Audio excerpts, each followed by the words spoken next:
When traveling to another person's land, another country entirely, you need information. You need to know how things are working there and all of that. And that's what I'm going to be talking about in this video. I'm comparing everything here to Nigeria because I came from, I'm Nigerian. I'm from Nigeria. I am.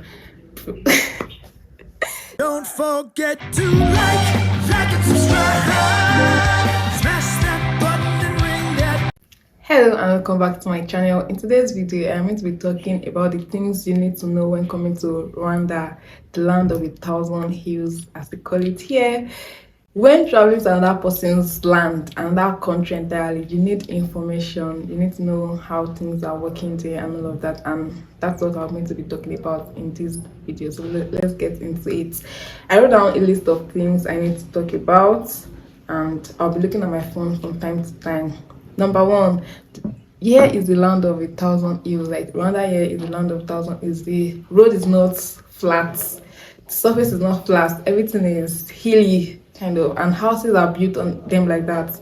Construction are made on them like that. There's no feeling of land and all of those things. So when you're looking from afar, it gives this kind of beautiful view. You see different houses against each other. They are really, it just makes everything really beautiful. The second thing I'll be talking about is that when you're coming from other countries, visa is from arrival. Coming from Nigeria, visa is on arrival, so you don't have to apply for visa before you get into the country. The moment you get to the airport, you can apply for your visa there, and you get it I think for 30 days. Then you can keep extending if you want to. The next thing I'm going to be talking about is the language. They have a general language here which is called Kinyarwanda. Unlike Nigeria, we have Yoruba, Igbo, Hausa, amongst other languages other tribes speak, right? Then English is the most spoken language in Nigeria, right? That's not the situation here in Rwanda. They speak Kinyarwanda. Then if you understand Swahili, that's good for you. If you understand French, that's good for you. Then English comes last. English might not be a very useful language. It's useful. Don't misunderstand me. It is useful, very useful, but not everyone speaks language. Not everyone speaks English language as their native language here. They speak Kinyarwanda instead. Then Kinyarwanda, Swahili, French, English. English comes last, according to the way I said it. Yeah, you need to learn like the basic greetings: good morning, good evening, how are you, fine, all those things. You need to be able to communicate with people. That's very, very important. The next thing I'm going to be talking about is the weather. The weather is chilled, it's cold. Unlike Nigeria is hot. Even during rainy season, it's not very cold. Yeah, so this place is quite chilled. It's even from the airport, you meant to land here, the breeze is going to welcome you. Everything's going to be chilled. And the rain is during the rainy season, it rains as it likes, like rain. I've experienced 6 hours rain non-stop. Yeah, rain like never. I don't know. Yeah, then during the dry season, it's still chilled. It's not hot. Then it's still very comfortable. Then everywhere is green. Yeah, when I mean green, everywhere is green. There are plants. Like I don't think deforestation happens here that much because everywhere is green. There are trees everywhere. The land is green. The whole environment is clean. The environment is really, really clean. Like the roads are really clean. Everything good, clean. Next thing I'm going to be talking about is the use of plastic bag. The use of plastic bag is not very allowed here. It's not allowed. It's very on rare occasion that you use. When you go and buy things, they give you stuff in nylon. They sell things in brown paper here. So when you buy stuff, you pack your things here. This is from Simba supermarkets and smaller. That's different sizes. So yeah, the use of nylon is not allowed here. Not allowed there. When I was coming from Nigeria, my bag, they wrapped it, they sealed it with this film, this nylon film, very transparent nylon film. But the moment I got to the airport in Kigali, they had to cut it away. Like they removed it and held it at the airport there. They didn't allow me carry my bag like that into the country. So the use of nylon is very minimal, yeah, and that's good for the environment, I think. And everywhere is green. Everywhere is really green, really green. The atmosphere is really clean. The roads are clean, and I think that's a very good thing. From my own perspective, I feel like the people here are really law abiding.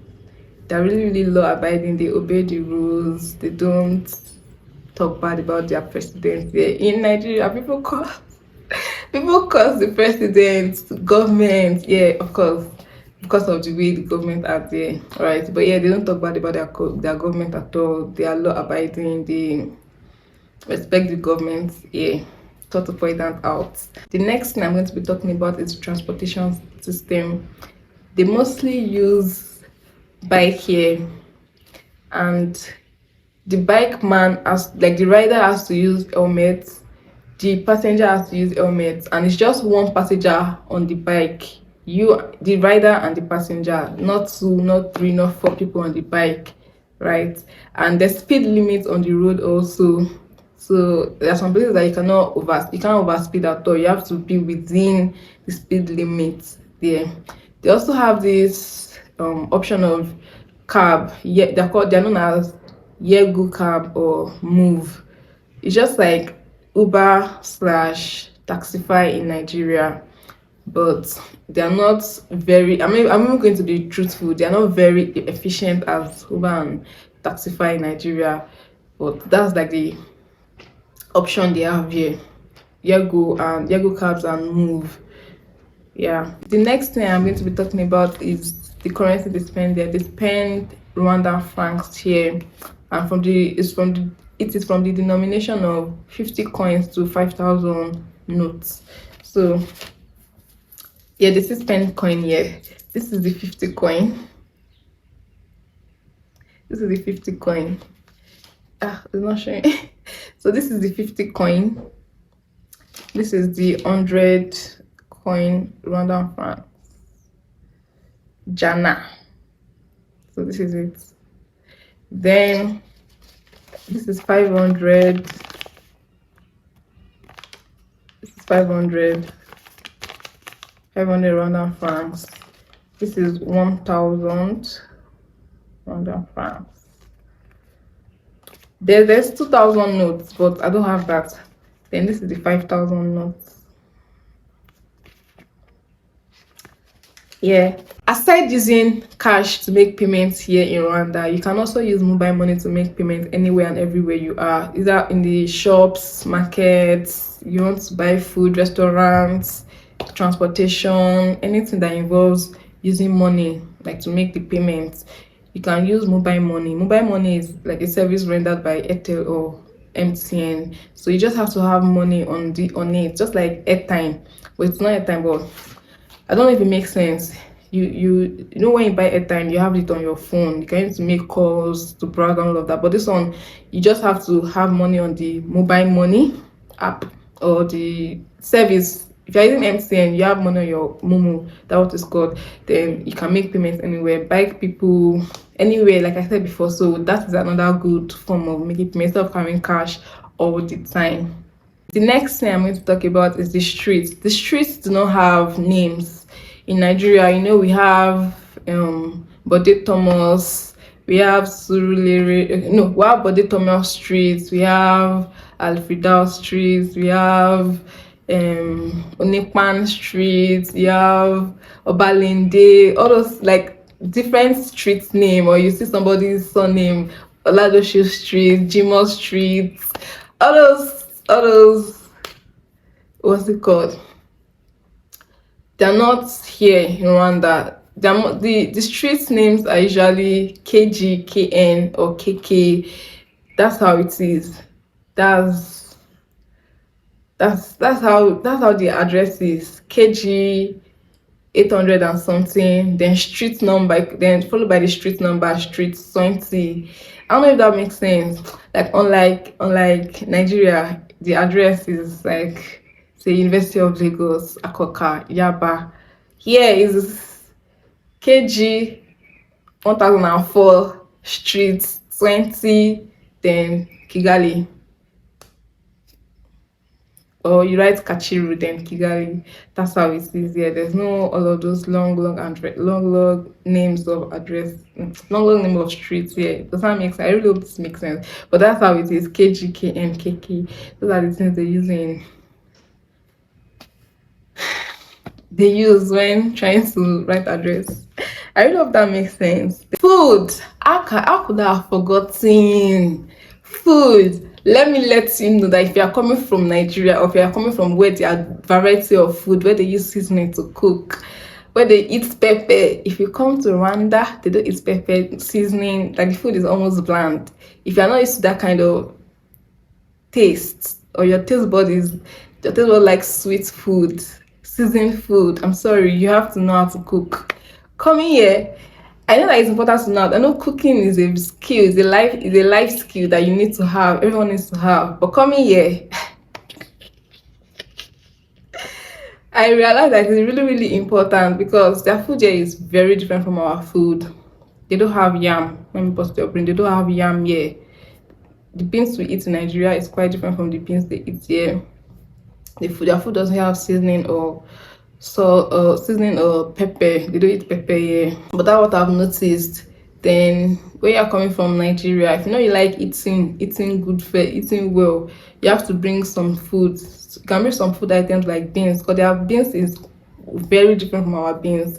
And there's no yam here. You can bring iru, crayfish, all these dried fish, panla, stockfish, momo, dried momo, all those things. Yeah, I brought different things. If you like eating amala, you bring elubo, you bring semo, you bring poundo yam and gari, all those when you guys to make okele. If you enjoy eating okele, yeah. Then they have like, I've always seen like two types of fish here, the tilapia fish, and it looks like Titus fish, but it's not Titus fish. That's the kind of fish. Then this really tiny fish that people used to eat gari, tiny, all these very baby fish that they just fry to drink gari in there. That one is there. The last thing I'm going to be talking about is like the places to visit. There are different art centers you can visit.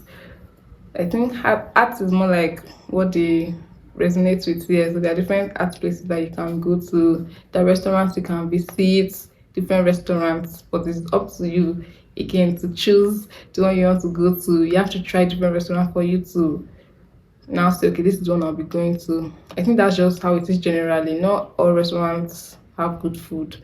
So yeah, they have different restaurants for you to visit. They have parks for you to visit, animal park and different places to play. Like, not very many, but they have parks, hotels. They have this eco tourism something.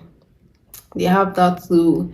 Where else? They have a bowling center, but I've never been there. Cinemas are like, I only know of two places to watch movies here. Then what else? Yeah, I'm still hacking the outing thing too, so that's the knowledge I have about places to visit. Home will always be home to you. I mean, where you grew up, where you have made your home will always be home to you. But moving to other places, you have to make it your own home. Even though everything cannot be there, it's up to you to make it home for you. I hope that makes sense. It's up to you to feel at home, to make it, then take different adventures, find what you like about the space that you are in now, and just make it your own home. I really hope that makes sense. I have come to the end of this video. If you have any questions, please leave it in the comment section below. I'll try my best to answer them. See you in my next video. Bye. Please watch my ads. Thank you. Don't forget to like and subscribe.